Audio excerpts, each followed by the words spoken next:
বিসমিল্লাহির রহমানির রহিম। আসসালামু আলাইকুম ওয়া রাহমাতুল্লাহি ওয়া বারাকাতুহু। আশা করি আল্লাহ তাআলার অশেষ রহমতে আপনারা সবাই ভালো আছেন। আমিও ভালো আছি আলহামদুলিল্লাহ। মুরিদদের জন্য কঠিন পরীক্ষা। আগেকার বুজুর্গদের কাছে যে বা যারা মুরিদ হতে চাইতো, তখন বুজুর্গগণ তাদেরকে কঠিন পরীক্ষা নিয়ে তবে মুরিদ করতেন। যেমন এক বুজুর্গের কাছে এক ব্যক্তি মুরিদ হতে আসলো। বুজুর্গ তার এক মারাত্মক পরীক্ষা নিলেন।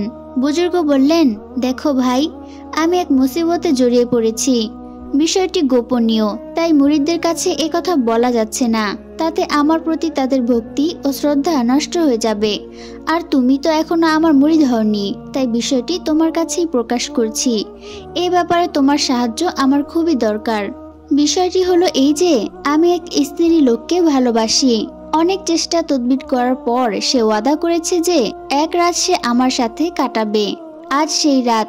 এই বিষয়ে সংকেত দিলেই সে বাড়ি থেকে বের হয়ে আসবে। তুমি তাকে সঙ্গে করে রাস্তা দেখিয়ে আমার কাছে নিয়ে আসতে পারলে আমিও উপকৃত হলাম, আর তুমিও আমার মুরিদ হয়ে গেলে। তার বাড়ির ঠিকানা হলো এই। বুজুর্গ ভাবলেন, এখন এই লোকটি চলে যাবে, আর কখনোই আমার কাছে মুরিদ হতে আসবে না।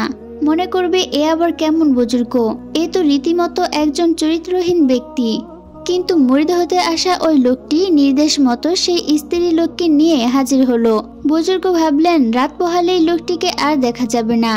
কিন্তু স্ত্রী লোকটির সঙ্গে রাত্রি যাপনের পর ভোরবেলায় যখন ঘর থেকে বের হলেন, তখন বুজুর্গ দেখতে পেলেন মুরিদ হতে আসা লোকটি চুলা জ্বালিয়ে ঘড়ায় পানি গরম করছে। বুজুর্গ জিজ্ঞাসা করলেন, কি করছো? লোকটি বলল, হযরত, আপনার গোসলের পানি গরম করছি। বুজুর্গ ব্যক্তি জিজ্ঞাসা করলেন, এত কিছু জানার পরেও তুমি আমার মুরিদ হতে চাও, আর এখনো পড়ে আছো, তাও আবার আমার সেবার জন্য? এর কারণ কি?